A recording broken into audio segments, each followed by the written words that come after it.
Solveig Halldórsson stood in the center of the ring, and 26 winters of failure stood with her.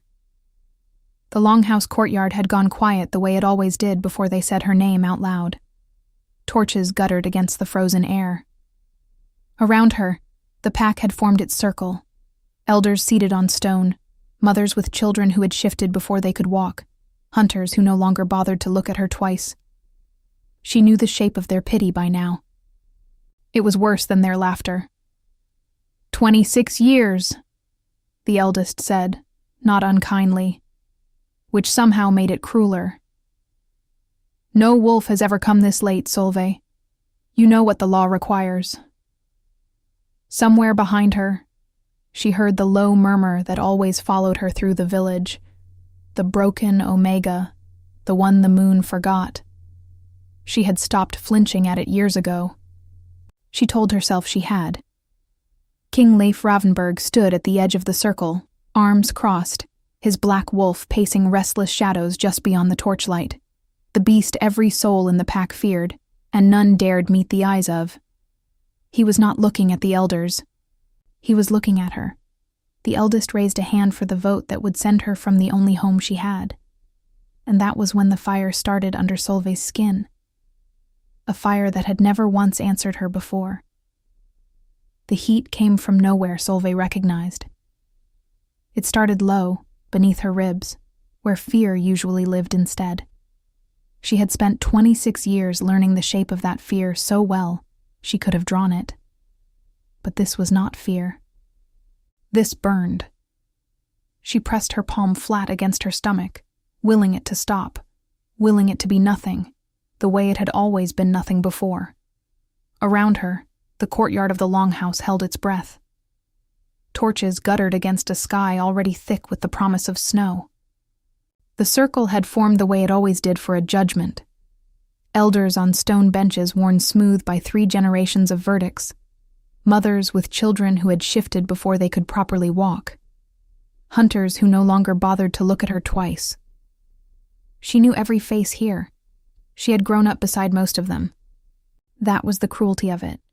Not strangers casting her out, but neighbors. Somewhere at the edge of the torchlight, the king's black wolf had gone utterly still, ears forward, and for one strange breath, Solveig thought the animal could smell it too.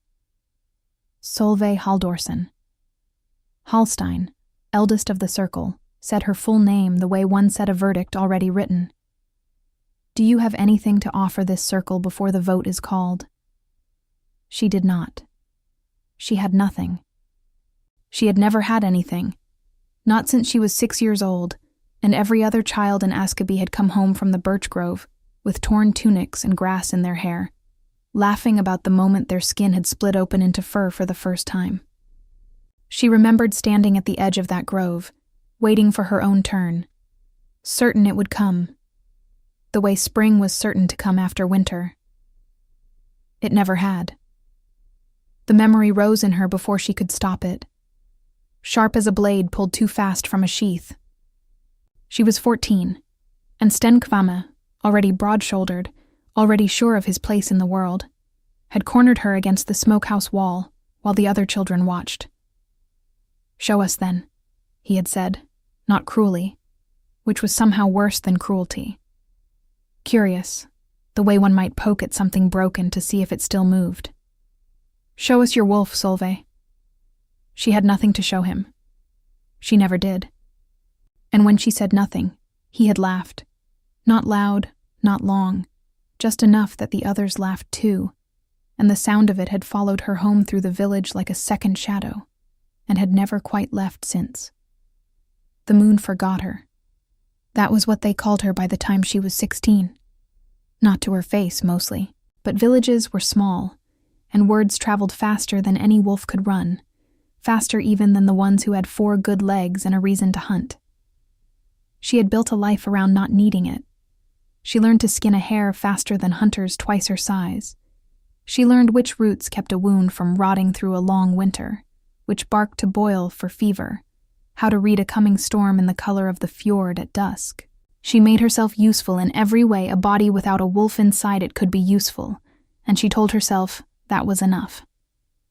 Some nights, when the fire burned low and no one was watching her face, she almost believed it.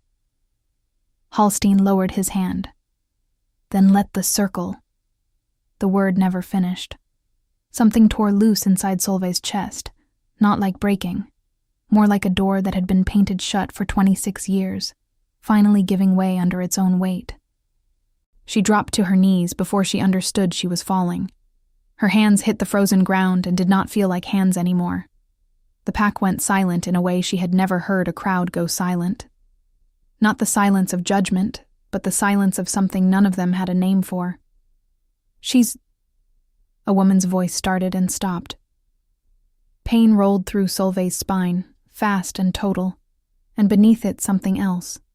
Something that did not hurt at all. Something that felt closer to recognition than agony. Her vision tilted sideways and then sharpened, colors draining and returning wrong, richer, closer to the ground, edged with 100 scents she had never noticed the courtyard held. She heard her own heartbeat as if it belonged to someone standing beside her. Across the circle, King Leif Ravenberg had gone rigid. His wolf, the beast 3 kingdoms feared, the beast that answered to no one, not even fully to him, had stopped pacing entirely. Every line of the animal's body had turned toward her, and for the first time in Solveig's memory, the pack's fiercest creature looked less like a predator, and more like something waiting to be given permission it had never needed before. She did not choose the last change. Her body simply finished what it had started, the way water finishes falling once it has begun to fall. When Solveig opened her eyes again, she was looking at the world from close to the frozen earth, breath fogging from a muzzle that was not her own, and every torch in the courtyard seemed to burn brighter, reflected in fur the color of unbroken snow. No one spoke. No one moved. Steen Kvamme, who had once laughed at a girl pressed against a smokehouse wall, stood with his mouth open and said nothing at all. It was Hallstein who broke first, and his voice had lost every trace of the authority it carried a moment ago. That is not possible. He said it so quietly, it barely reached the edges of the circle. Then again, as if the words needed saying twice to be believed. No wolf has worn that color in this pack for 4 generations. Not since the Watchers. An older woman near him. Solveig knew her only as the one who kept the pack's oldest stories. The one children were sent to when they wanted to hear how the first thing was built from the moon and the sea. Made a small sound and pressed a hand to her mouth. The Watchers were not born, the storykeeper said, half to herself. They were chosen. The old law said the moon marked its own when the pack least expected it, and never among those it had already claimed. Solveig did not understand what any of it meant. She understood only the strangeness of her own body, the sudden clarity of every scent in the courtyard. Wood smoke, fear, old snow, the copper tang of someone's nervous sweat, and beneath all of it, closer than anything else, a scent she had no name for yet, but that made something in her chest, wolf or woman, go very still. She turned her head and found the king's black wolf already watching her. He had not moved from the edge of the circle.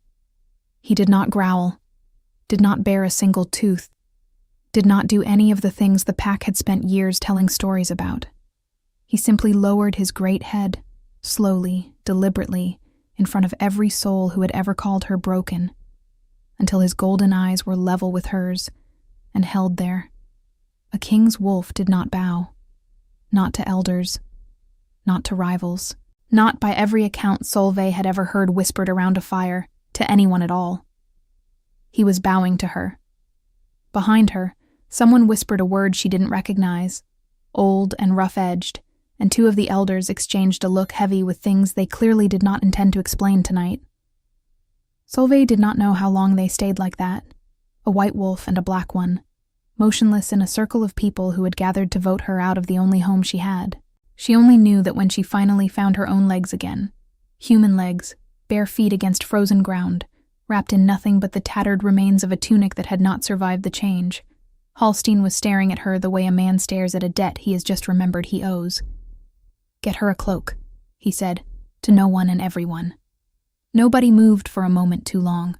It was the king who moved first, not toward the throne end of the circle where a ruler was meant to stand, but toward her, shrugging his own fur mantle from his shoulders before anyone else's hands could reach it. He said nothing as he settled it around her shoulders. He did not need to. His eyes had not left her face, since the color had drained from fur back into skin, and there was something in them that no one in that courtyard, least of all Solveig, had a word for yet. 26 years, Hallstein said again, but softer now, almost to himself, staring at the space where the white wolf had stood. We called her the one the moon forgot. Somewhere behind Solveig, Stenkvame finally found his voice, and it came out smaller than she had ever heard it. What is she? Nobody answered him. The storykeeper only shook her head slowly, as if the answer belonged to a knight far older than this one. King Leif Ravenberg reached out, slowly, the way a man reaches for something he is not certain is real, and closed his hand gently around hers. Up close, she could see the effort it cost him to keep his voice even, the way a man holds a door shut against a wind trying to force it open. Whatever you are, he said, low enough that it belonged only to the two of them. You are not leaving this pact tonight. Not while I still have a say in it. Behind him, Hallstein opened his mouth to speak, and closed it again, as though he had suddenly remembered exactly whose circle this truly was. Before we continue with the story, tell us where you're watching from and how old you are, and subscribe to our channel to receive new stories every day that will touch your heart. I hope you enjoy the story. Solveig woke to a ceiling she did not recognize, and a warmth she recognized even less. For a moment she lay still, cataloging what she knew the way she had learned to catalog a wound before deciding how to treat it. Furs, heavier than any she owned. A fire already built and tended, though she had not woken to see anyone tend it. Stone walls instead of the timber and turf of her own small house at the edge of Askeby. And beneath all of it, low and constant, a smell she could not place until she remembered. She could place scents now, the way she had never been able to before. Wood smoke, beeswax, something clean and cold that she would later learn was simply the smell of the fjord carried up through the castle's high windows. She sat up too fast, and the room tilted. Easy. A young woman near the door startled so badly she nearly dropped the basin she was carrying. She could not have been older than 17, and she was staring at Solveig with the particular wide-eyed caution of someone who had been told to serve a guest and had not been told what kind. The king said you might wake disoriented. From the change. He said to fetch him the moment you did. I don't need fetching. Solveig swung her legs over the side of the bed and immediately regretted it. Her whole body ached in places she did not know a body could ache. I need my own clothes, and the road back to Askeby. The girl's mouth opened and closed twice before anything came out. I don't think that's... It's a simple road. I've walked it since I could walk. It's not the road I'm unsure about. The girl set the basin down with visible relief at having something to do with her hands. It's the part where I tell the king you tried to leave before he'd spoken to you. I like this position. I'd like to keep it. Despite everything, despite the ache and the strangeness and the low hum of fear still sitting under her ribs, where the fire had been the night before, Solveig felt something like a laugh try to climb up her throat. She let it. It surprised her more than it surprised the girl. What's your name? Tove. The girl busied herself with a folded stack of clothing at the foot of the bed. A simple wool dress, dyed the deep green of pine needles, finer than anything Solveig had owned in her life. The king had these brought up before dawn. He said your own clothes didn't survive. Solveig remembered, distantly, the tattered ruin of her tunic, the cloak he had put around her shoulders with his own hands in front of the whole circle. She had been too far inside her own shock to feel the weight of that gesture at the time. She felt it now, uncomfortably. along with the newer, stranger weight of waking up in a castle that was not hers, wearing gratitude she had not asked to owe anyone. "I don't need charity," she said, mostly to herself. "It's not charity if the alternative is you catching your death in torn wool," Tove said, with the particular bluntness of someone young enough not to have learned yet when to keep her opinions behind her teeth. "Also, for what it's worth, nobody in this castle thinks you need charity. Half the guard is placing wagers on what you actually are." "And the other half?" "The other half is too afraid to place a wager." Tove said it lightly, but something flickered under it, quick and gone. The kind of unease Solveig had spent a lifetime learning to read in other people's faces, because no one had ever bothered hiding it from her. "White wolves aren't. They're not in any story anyone's grandmother tells for comfort, is what I mean." Before Solveig could ask what she meant by that, the door opened without a knock, and King Leif Ravenberg filled the frame the way she was already, unwillingly, starting to notice he filled most rooms, not by size alone, though he had that too, but by the way every other sound in a space seemed to quiet a half-step around him. He was dressed as she had not yet seen him. No fur mantle, no crown, just a plain dark tunic, and the kind of tiredness around the eyes that spoke of a night with no sleep in it at all. He looked, for one unguarded moment before he caught himself, less like a king walking into a room, and more like a man checking that something he cared about was still there. "You're awake." He said it simply, and then seemed unsure what to do with his hands, which was such an unexpected thing to see in a man the whole courtyard had watched bow his own wolf to the ground, that Solveig nearly missed what he said next. "Good. I wanted to see for myself that the change hadn't—" He stopped. "Hadn't what?" "Hurt you. Some first changes do when they come late. Yours came 20 years late." He said it plainly, not unkindly, the way a healer might state a fact about a wound rather than soften it. "I didn't know what to expect. I'm not hurt." It wasn't entirely true. Her body still ached with something between soreness and memory, but she said it the way she said most things about herself, flatly, closing a door before anyone could look too closely at what was behind it. "I'd like to go home." Something shifted in his face, quick and controlled, the look of a man recalculating a plan he had already half built in his head. "Tove, give us a moment." The girl fled with the kind of speed that suggested she had been waiting for permission to do exactly that. The door clicked shut, and for the first time since the courtyard, Solveig found herself alone with him, not surrounded by a circle of judgment, not wrapped in the confusion of a body still learning its own new shape, just the two of them, and a fire crackling low in a stone hearth. "You can't go back to Askaby." He said it evenly, but there was no give in it.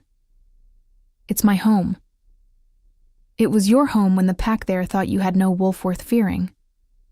His jaw tightened, just slightly. The first real crack Solveig had seen in the composure he wore like armor. "Word travels faster than either of us can outrun it. By tomorrow, every pack between here and the Vargheim border will know a white wolf woke in Askaby's circle last night. Some of them will be curious. Some of them will be afraid. And fear, in my experience, rarely stays harmless for long. So your solution is to keep me here, in a castle I didn't ask to wake up in." "My solution is guessed right."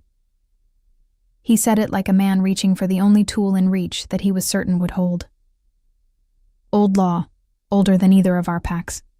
A host who takes someone under his roof owes them protection for as long as they remain, and the guest, in turn, cannot be forced to stay a single hour past their own choosing. You could walk out that door right now, and I would have no right to stop you. Then let me. I'm not stopping you." Something almost like frustration cracked through the careful evenness of his voice. "I'm asking you not to go. There's a difference, even if it doesn't always feel like one." The honesty of it startled her more than any command would have. She had braced, without quite realizing it, for the version of this conversation, where a king simply told her what would happen to her. She had spent enough of her life being told what she was allowed to be that she expected it as a matter of course. This was not that. This was a man laying an old law on the table between them and admitting plainly that he had no authority to override it, even if some part of him clearly wanted to. "Why does it matter to you?" she asked, quieter now. "What happens to me? You didn't know I existed 2 days ago." For a moment he didn't answer. When he did, his voice had dropped, the careful ruler's cadence giving way to something rougher, more honest.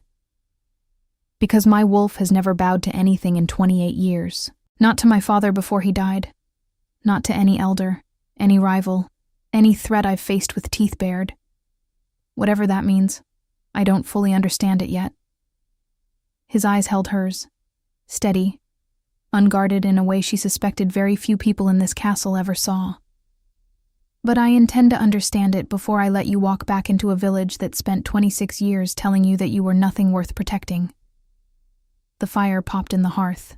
Somewhere beyond the stone walls, a bell rang once, the ordinary sound of a castle going about its ordinary morning, indifferent to the fact that nothing in Solveig's life felt ordinary anymore. She looked down at her own hands, still faintly marked from where they had struck frozen ground the night before, as something other than hands. "I don't know what I am either," she admitted, and it cost her more to say than she expected. "I've spent my whole life being the girl with no wolf. I don't know how to be whatever this is instead. Then we find out together." He said it simply, without any of the performance she half expected from a man used to speaking in front of circles and courts. "Starting with breakfast, because Tove will have my head if I send you back to bed with an empty stomach, and I've learned not to argue with Tove." It surprised a real laugh out of her this time, small and rusty, like a door that hadn't been opened in years. He watched it happen with an expression she didn't have a name for yet. Something between relief and wonder, gone again before she could study it too closely. He turned toward the door and stopped with his hand on the frame, not quite looking back at her. "For what it's worth," he said, "the wolf that bowed to you last night wasn't performing for a circle of elders. I don't know how to explain what he felt. I only know he's never felt it before." He left before she could find an answer for that, which was, she suspected, exactly why he had timed it the way he did. Tove returned moments later with a tray she set down as though it might explode. Dark bread, soft cheese, a bowl of berries preserved through the autumn in honey, and a mug of hot mead that smelled of cloves. Solveig hadn't realized how hungry she was until the smell reached her. "He really did threaten to argue with me about the bread," Tove said, setting a second mug down for herself before seeming to remember her place. "Said you'd need something plain first in case the change left your stomach unsettled. I told him I already knew that." "You've done this before then, cared for someone after a first change?" "Never one this late." Tove's honesty came easily, the way it did with people young enough to not yet have learned caution was safer. "But I grew up with 6 brothers who shifted the moment they turned 12, one after another, and every single one of them was sick as a dog for a full day after. I know what settles a stomach and what doesn't." She hesitated, glancing at the door as if checking it was still shut. "Can I ask you something?" "You can ask." "What did it feel like before, not having it?" Tove's voice had gone careful, the question of someone who had never once had to wonder what her own body would or wouldn't do. "I've never known anything else. I can't imagine 26 years of waiting for something that never came." Solveig turned the mug slowly between her palms, feeling the warmth seep into fingers still faintly marked from the frozen ground. She could have given the answer she gave everyone, the flat, practiced one that closed the subject before it opened. Something in Tove's plain, unguarded question made her want to give the real one instead. It felt like standing outside a door everyone else walked through without noticing. "There was a door at all," she said. "You stop expecting it to open. You build your whole life around a room with no door in it, and you tell yourself the room was always what you wanted." She looked up. And then it opens anyway, and you don't know whether to walk through it or ask why it waited so long. Tove didn't have an answer for that, which Solveig respected more than if the girl had tried to invent one. She simply nodded and settled onto the bench across from the bed, the easy familiarity of someone who had decided, somewhere in the last few minutes, that she liked this particular guest. They had gotten as far as the berries, Tove insisting, with the confidence of 6 younger brothers behind her, that Solveig eat every last one before touching the bread, when the door opened again, hard enough to bang against the stone. It was not Leif, and it was not Tove. An older man in a guard's leathers stood in the doorway instead, breathing hard, snow still melting on his shoulders from a ride that had clearly not paused to rest the horse. "Where's the king?" he said. Not quite a question. Already moving past Solveig toward the corridor beyond. "There's word from the north, from Vargheim."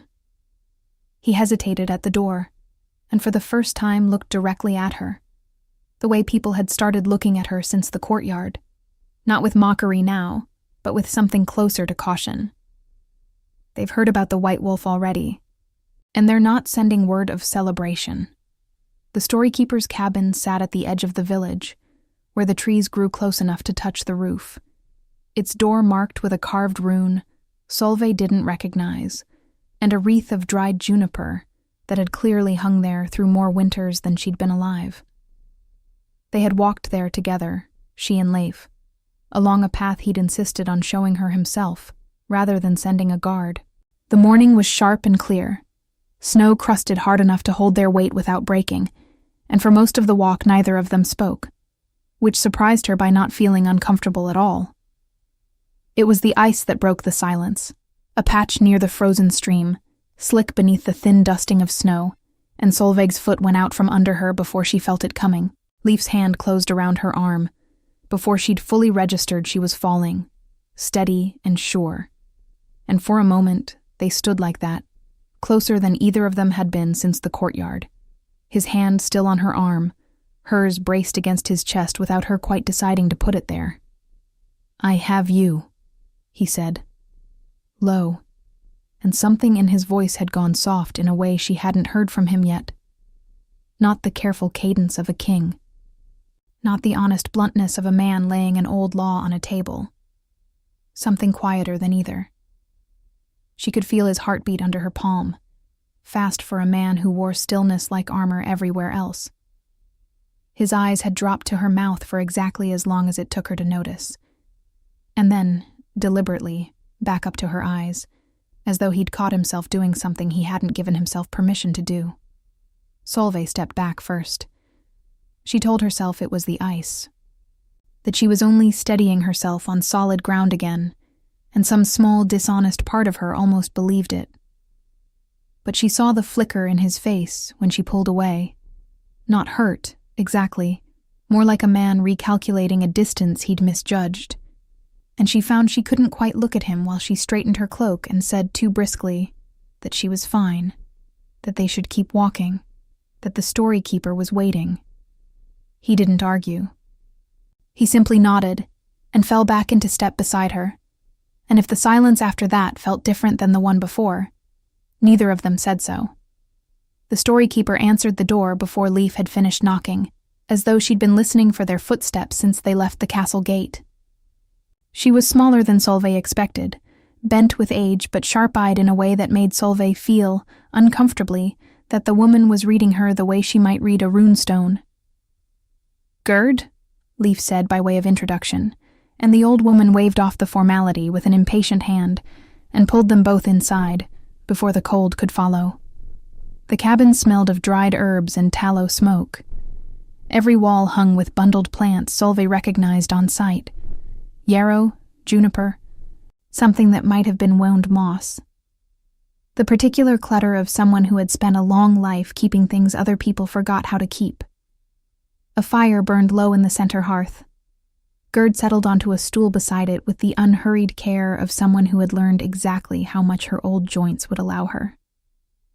"So," Gerd said, studying Solveig with the same directness she'd used at the door. The moon marked you at last. You said that in the courtyard, about the watchers. Solveig sat where Gerd gestured, a low bench near the fire, and found she was gripping her own knees. What are they? Gerd was quiet for a moment, the kind of quiet that came before something old was about to be told properly instead of in fragments. Before this pack had a king, before it had elders, before it even had the name Ravensburg carries now, there was a pact. She reached for a small carved bone hanging on a leather cord near the hearth, turned it slowly in her weathered fingers. The old packs of this fjord were not always at peace. There was a boundary, sacred ground, neither one territory nor the other. And someone had to guard it who belonged to neither side and both at once. The moon chose them itself. Not born to it, the way your king was born to his black coat. Chosen, when the pack least expected it, from among those who seemed to have nothing to offer at all. White, Solveig said quietly. Because they belong to no one's color. Gerd's sharp eyes softened, just slightly. Something like respect passing over her face. You understand faster than most. What happened to them? The Watchers. The old woman's hand stilled on the bone amulet. When she answered, her voice had lost some of its storytelling warmth. That depends on which Watcher and which century. Some lived long, honored lives, trusted by both sides of whatever boundary they kept. Others... She hesitated, glanced once at Leif, who had gone very still by the door. Others were seen as a threat. By whichever side feared losing the war, a Watcher's neutrality prevented them from winning. A Watcher who cannot be claimed by either pack is a Watcher who cannot be controlled by either pack. Not every ruler in this fjord's history found that a comfortable thing to have standing between them and what they wanted. The fire popped. Solveig felt the weight of that settle into her chest, heavier than the cold outside had been. The last Watcher, Gerd went on, quieter now, vanished 4 generations ago. No pack ever agreed on what became of her. Some say she chose to disappear, rather than be used as a weapon by either side. Some say she was not given the choice. She set the bone amulet down, with a care that suggested she had held that particular uncertainty a long time. I tell you this not to frighten you, child. I tell you because a rider came from Vargheim this morning claiming that a white wolf's return means the old boundary pact is broken, and that whoever holds you holds a claim over ground 3 kingdoms have bled for. That is not curiosity in that message. That is intent. Solveig looked at Leif, and found him already watching her, jaw tight. The careful stillness of a man doing arithmetic he didn't like the answer to. They think I'm a weapon, she said slowly, or a prize. They think you're leverage, Leif said. Which is worse, because leverage doesn't need to be treated gently to be useful. He crossed the small cabin and crouched in front of her, close enough that she had to look at him directly, close enough that she felt, unwillingly, an echo of the moment on the ice. Which is exactly why I intend for no one from Vargheim or anywhere else to get close enough to test that theory. You can't promise that. It came out sharper than she meant it to, sharpened by something she didn't fully want to look at yet. The ice, his hand on her arm, the way she'd stepped back from it like it was a door she wasn't ready to walk through, even though some other part of her, a part she didn't trust yet, had wanted very much to stay exactly where she was standing. You didn't even know I existed a day ago. You can't build a promise like that on a day. I can build it on what I saw last night, he said low, and on what I've seen since. That's not nothing, Solveig. Whatever 26 years of people telling you otherwise taught you to believe. The use of her name, plain and unguarded, landed somewhere she wasn't prepared for. She looked away first, toward the fire, toward anywhere that wasn't the steadiness in his eyes, because steadiness aimed at her, like that felt like something she hadn't built the muscle to hold yet. Gerd watched the whole exchange with the patient, knowing expression of someone who had outlived several kings' worth of young stubbornness, and found it neither surprising nor especially urgent to comment on. There is one more thing, the old woman said instead, into the silence that followed, that you should both hear before you leave my hearth." She reached again for the bone amulet, and this time held it out toward Solveig. The old pact was sealed with a mark, carved into bone, given to the watcher by whichever ruler trusted her enough to ask for peace instead of war. It was never a claim on her. It was a promise from him, that he would not be the reason the next watcher vanished. Solveig took the amulet carefully, feeling the worn grooves of a rune she didn't know how to read yet beneath her fingers. "Whose was this?" she asked. Gerd's eyes flicked once, briefly, to Leif, in a way that told Solveig the old woman already knew a great deal more than she intended to say aloud today. "That," she said, "is a story for another fire. For now, Vargheim knows what you are. That is the only fact worth carrying home with you tonight, and it is enough." Outside, the wind had picked up, and by the time they reached the castle gate again, the sky over the northern ridge had gone the low, bruised color that meant weather was coming from the direction of a kingdom that had just declared, in its own careful way, that it considered Solveig a piece worth moving on a board she had never agreed to play. Solveig waited until the castle had gone quiet before she took the amulet to the archive. She told herself it wasn't secrecy, exactly, just that she didn't want an audience for whatever this turned out to be. Not Tove's careful hovering, not Leif's steady attention, which had only grown harder to sit inside since the ice, since the way his hand had felt closing around her arm, and the way some traitorous part of her chest had wanted it to stay there. She had spent all day arranging her face into something unreadable whenever he was near, and she was tired in a way that had nothing to do with sleep. Tove had noticed, of course. Tove noticed everything, in the way of someone who had grown up watching Six Brothers well enough to read a room before anyone in it had opened their mouth. She'd found Solveig at dusk, turning the bone amulet over and over in her hands by the fire, not really seeing it, and had simply set down a fresh mug of mead without comment, which was, Solveig was starting to learn, exactly how Tove said the things she wasn't sure she was allowed to say out loud. "You've got a look my second oldest brother used to get," Tove had offered eventually, when the silence stretched long enough to invite it. "Right before he'd confessed to something that was going to get him in trouble with our mother. Whatever it is, it's easier said early than late. That's the only wisdom I've got tonight. It's nothing you need to worry over." Solveig had meant it kindly, but it came out clipped, the tone of a door closing before anyone could see what was behind it, and she caught the small flicker of hurt cross Tove's face before the girl smoothed it away. "That's all right." Tove had straightened, gathering the empty mugs with more care than the task required. "You don't owe me your worries. I only meant you've got people here now who'd carry some of it if you let them. Doesn't have to be me. Could be the king, seeing as he seems fairly determined about the matter." She'd said it lightly, the way she said most things that weren't actually light at all, and left before Solveig could decide whether to be annoyed or grateful for the observation. Solveig hadn't answered. She'd only turned the amulet over once more, traced the worn grooves of its rune with her thumb, and felt the same uneasy tug she'd been feeling since Gerd first pressed it into her palm.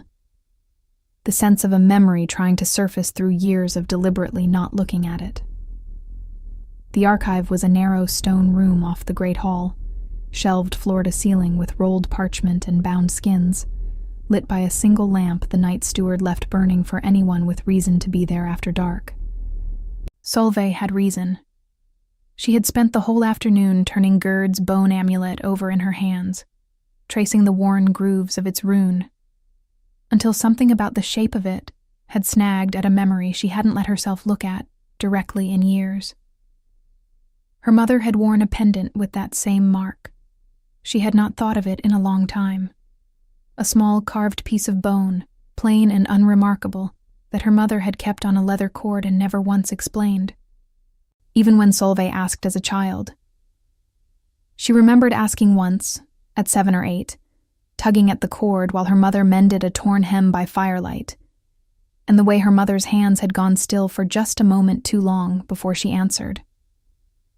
"A thing from before," her mother used to say. in the tone that closed a conversation rather than opened one. And Solveig had learned young not to push at the parts of her mother that stayed shut. There had been an entire quiet country behind her mother's eyes that Solveig had spent her whole childhood standing at the border of, never quite let in. She had buried her mother 11 winters ago, in the frozen ground outside Askeby, with the pendant still around her neck, because it had seemed wrong to take it from her, and because some part of Solveig had always known, without being able to say how, that it hadn't been hers to take. She hadn't thought about the shape of that rune since. Not until Gerd pressed an identical one into her palm and called it a pact between kings and watchers. The archive's genealogies were kept in long vertical strips of tallied bone and knotted cord, older entries carved, newer ones inked onto scraped hide. A kin tally, the steward had called it once in passing, the old way of keeping a bloodline honest when memory alone couldn't be trusted across generations. Solveig didn't know exactly what she was looking for. She only knew the rune had to be recorded somewhere, attached to a name, and that she would not be able to sleep until she found it. It took her the better part of an hour, working by the single lamp, her fingers growing stiff with cold and concentration both, before she found the strip that mattered, tucked behind newer records, its cord frayed, its carvings faded enough that she had to angle it hard against the light to read them at all. She had almost given up twice. The archive's older strips were shelved with no order she could follow, some sorted by year, some by house, some by nothing she could determine at all. And more than once she found herself reading through records that had nothing to do with what she was looking for. Names and dates belonging to lives that had ended generations before her own began. She thought, briefly, of the way her mother used to sort dried herbs by scent rather than by name, insisting that a nose remembered better than a list ever could. Solveig had inherited that instinct without meaning to. It was scent, in the end, more than sight, that led her to the right shelf. The particular must of very old bone, kept apart from the newer hides, tucked into a corner no one had disturbed in years. The rune was there, carved plainly into the bone, exactly as it appeared on both amulets, beside a name she didn't recognize, and a second line beneath it, added later, in a different hand, hastier, as though written in circumstances that hadn't allowed for care. Solveig read it once. Then again, certain she had misunderstood the old script, certain the lamp was playing tricks with shadow and worn bone. She had not misunderstood. Her hands had gone cold in a way that had nothing to do with the archive's chill. She sat very still for a long moment, the strip of bone balanced across her palms, listening to her own heartbeat the way she'd learned to listen to it since the change. Too fast, too loud, a wolf's alarm dressed in a woman's chest. It explained things. That was the terrible part of it. It explained things she hadn't even known needed explaining. Why her wolf had waited 26 years and then arrived exactly the night it did. Why a beast that answered to no one had lowered its head to her without hesitation. Why Gerd's eyes had flicked to life with that particular weight when she'd asked whose mark the amulet carried. Pieces she hadn't realized were scattered across the last 3 days, suddenly sat together in a shape she didn't want to look at directly, the way she hadn't wanted to look at her mother's shut-door silences either. She thought of the ice. She thought of his hand on her arm, his eyes dropping to her mouth, the soft, unguarded way he'd said her name in Gerd's cabin, like it was something worth holding carefully. She thought of how badly some reckless, hungry part of her had wanted to lean into all of it, instead of stepping back. Solveig pressed the strip of bone flat against her chest, as though she could keep what she'd read from being true, by refusing to let it leave her hands, and understood, with a clarity that felt like the floor tilting under her for the second time in 3 days, that she could not tell him. Not tonight. Not until she understood it herself, well enough to survive saying it out loud. She was still sitting like that, motionless in the lamp's small circle of light, legs gone stiff with cold beneath her, though she hadn't noticed until she tried to shift her weight and found herself unwilling to loosen her grip long enough to do it properly when footsteps sounded in the corridor outside. Unhurried, familiar in a way she'd only had 3 days to learn, but already recognized without needing to look up. Leif stopped in the archive doorway, and whatever he'd come to say died somewhere behind his teeth the moment he saw her face. "What happened?" he said, no question in it at all, already crossing the room toward her. Solveig closed her hand around the bone strip before he could see what was carved into it, and made herself breathe, made herself find the flat, closed-door voice she'd spent a lifetime perfecting for exactly this kind of moment. "Nothing," she said. "I couldn't sleep." He crouched in front of her the way he had in Gerd's cabin, close enough that she could see he didn't believe her, close enough that some old, exhausted part of her wanted very badly to simply hand him the bone and let him carry the weight of it instead of her. She didn't. She held it tighter, out of his line of sight, and made herself hold his gaze instead, steady, the way she'd learned to hold steady through every humiliation the last 26 years had handed her. Solveig. Her name again, low, careful, the way he seemed to say it when he meant to be believed. "You can tell me." "Not tonight," she said, and for once it wasn't entirely a lie. She genuinely didn't know how to say it yet, didn't have the shape of the words worked out, didn't trust her own voice not to break somewhere in the middle of a truth this size. I need to think first. Please." Something in his face tightened, the particular strain of a man who wanted to push and was choosing, with visible effort, not to. He studied her a moment longer, and then, instead of pressing, he reached out and gently uncurled her fingers from around the bone strip. Not to take it, she realized, but simply to see it wasn't cutting into her palm the way her grip suggested it might be. "Whatever it is," he said quietly, "it doesn't have to be carried alone tonight, even if you're not ready to hand me the weight of it yet." He didn't ask again what she'd found. For a while, neither of them spoke. The lamp burned low, throwing long shadows across the archive's crowded shelves, and Solveig found, to her own surprise, that the silence between them didn't feel like the closed-door silence she was used to keeping. It felt like something closer to being held without hands, which was its own kind of unbearable, given what she now knew and couldn't yet say. "You're not going to ask me again," she said finally, half a question. "I could ask you 100 times and it wouldn't change whether you're ready to answer." He shifted, settling more comfortably onto the stone floor across from her, rather than crouching, as though he'd decided this was going to take a while, and saw no reason to make his knees suffer for it. "My mother used to say a king who demands the truth before someone is ready to give it usually gets a lie instead, dressed up to sound convincing. I'd rather wait for the truth." "That's very patient of you." It came out drier than she meant it to, some old defensive reflex surfacing even now, and she saw, with something like relief, the corner of his mouth lift despite everything. "I'm told patience isn't usually one of my virtues. Ask anyone who sat through a council meeting with me." He said it lightly, trying to ease something in the room that had gone too heavy, and it worked, a little. "You're a rare exception, apparently. My wolf bowed to you. The least the rest of me can do is wait."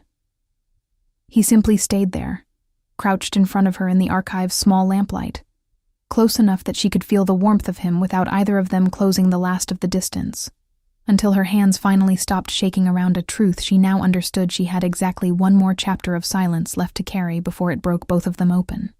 The envoy from Vargheim arrived at midday, under a banner of gray wolves stitched onto black wool, and the great hall filled faster than Solveig had ever seen it fill. Guards along the walls, Hallstein and the rest of the visiting Askaby elders pressed near the hearth, Tove hovering close enough to Solveig's shoulder that her worry was its own kind of comfort. The envoy was a broad, weathered man named Orjan, and he did not bother with the courtesies most messengers opened with. "King Ravenberg." He gave the barest nod toward the throne, then let his gaze slide to Solveig, with an assessing coldness that made her spine go straight. "My king sends a simple offer. The White Wolf comes north to Vargheim, under the old pact's authority, to settle a boundary claim 4 generations unresolved. In exchange, My king withdraws every scout from your border and signs a peace that will hold a generation. Refuse, and he takes the boundary by force instead, with or without the wolf's cooperation. She is not a boundary marker to be traded, Leaf said, and his voice carried the particular flatness of a man holding fury on a very short leash. She is not property of any pact, mine or yours. She is exactly what the pact says she is. Orjan didn't flinch. A watcher belongs to the boundary she guards, not to whichever king's bed she happens to be warming this season. The hall went dangerously still. Solveig felt Leif's whole body shift beside her, a king's restraint fraying visibly, and understood in that instant that whatever happened next in this room would either be settled by words or by blood, and that the choice, absurdly, terrifyingly, belonged to her. She stepped forward before she'd fully decided to. "I'll answer for myself," she said, and her voice, to her own surprise, did not shake. Since apparently no one in this hall remembers that a watcher was chosen precisely so no king could answer for her. Orjan's eyes narrowed, more curious now than dismissive. "Then answer. I did not ask to be marked. I did not ask for either of your kings to fight a war over ground neither of them has bled for in generations, using me as the excuse." Solveig felt the old fire stirring beneath her ribs, the same heat that had cracked open a door 26 years shut, and did not fight it this time. The pact says a watcher belongs to the boundary. It does not say she belongs to whichever side sends the louder threat. I choose neutrality. I choose it freely, the way the law says I'm owed the right to. If your king wants war over that choice, he can have it. But he'll be starting it against a watcher's own word, not against Ravnberg's, and every old law in this fjord will remember exactly whose fault that was. The fire did the rest before she'd finished speaking.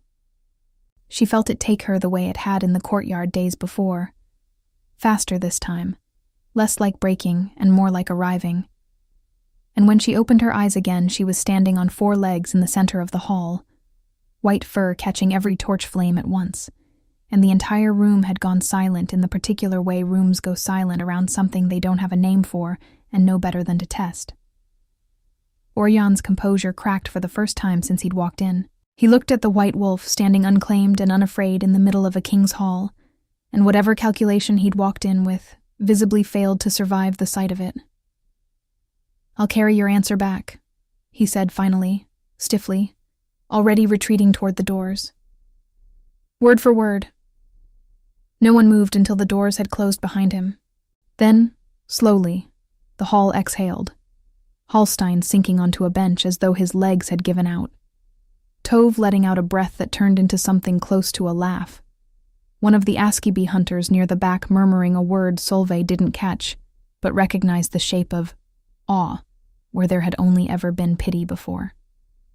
When Solveig found her feet again, human and breathless, Leif was already crouched beside her the way he seemed to be every time the world knocked her down, holding a cloak he must have grabbed without thinking.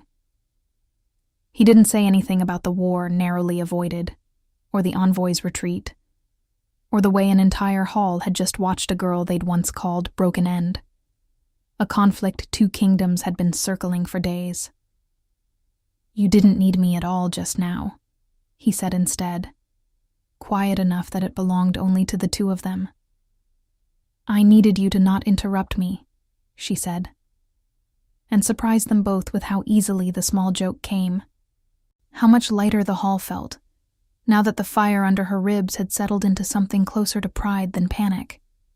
Hallstein approached before Leif could answer, moving with the careful stiffness of a man about to say something he'd clearly rehearsed on the walk over. "Solveig Haldorsen." He said her name without the weight of verdict this time. "Askeby owes you an accounting we can't finish paying in one visit. I won't pretend otherwise." "You don't have to," she said, and found she meant it. "I'm not coming back to live there, Hallstein. Not because I'm angry, I'm past angry, but because I'm choosing where I belong now, the way the law says I'm owed. That's not a punishment for anyone." It's just finally a choice that's mine." Hallstein nodded, something like relief crossing his weathered face, and did not argue. By evening, the hall had emptied back into ordinary castle business, and Leif found her exactly where she'd known he would look first. The courtyard, standing near the spot where she'd first fallen to her knees 5 nights ago.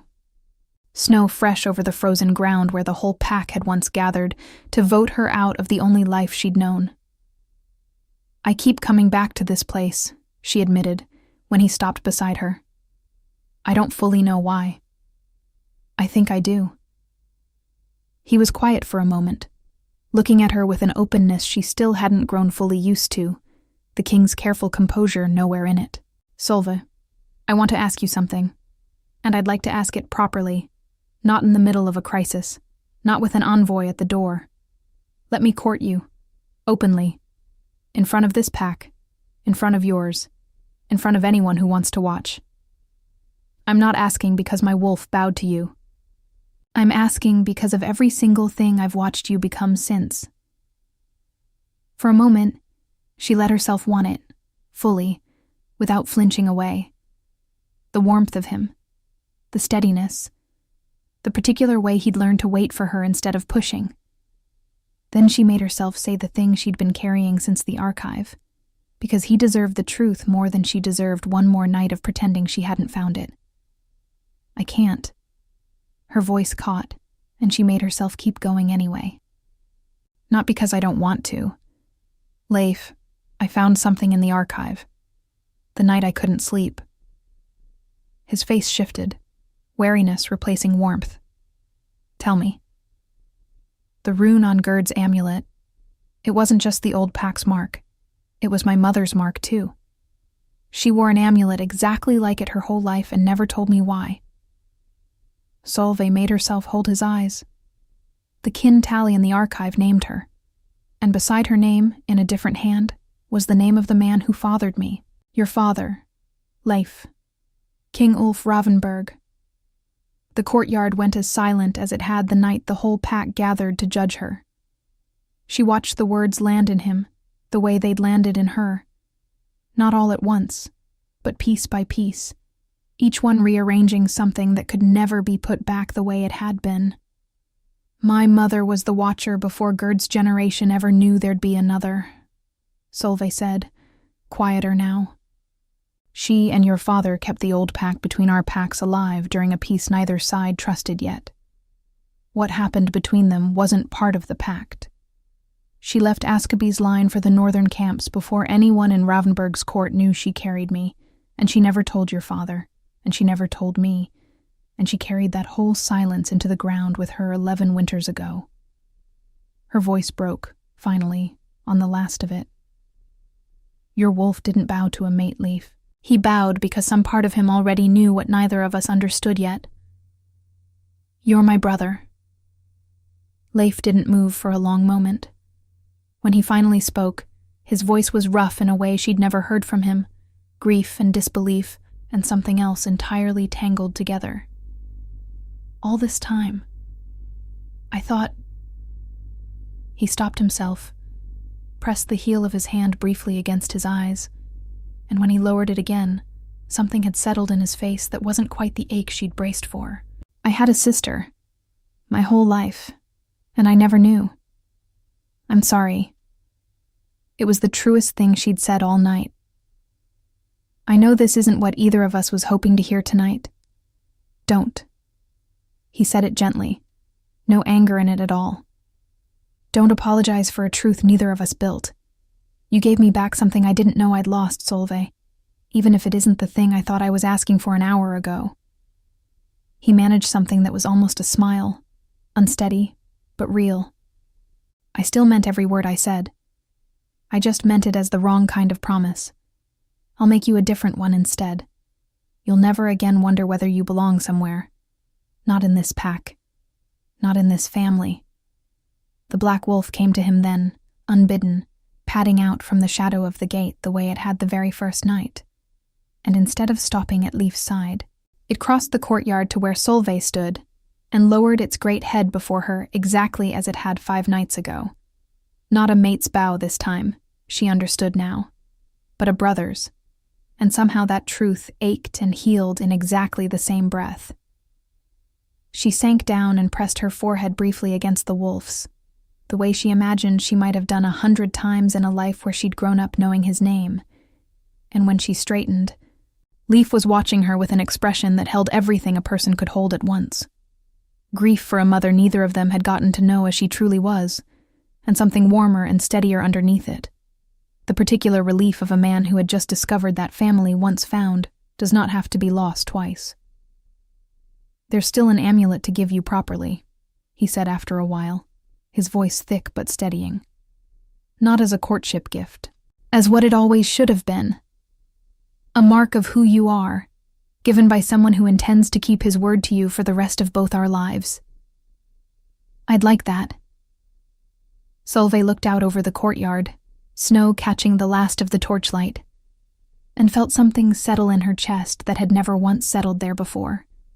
Not the ache of waiting for a door that wouldn't open, but the quiet, solid weight of finally standing on the right side of one. "I spent 26 years being the girl no one wanted to claim.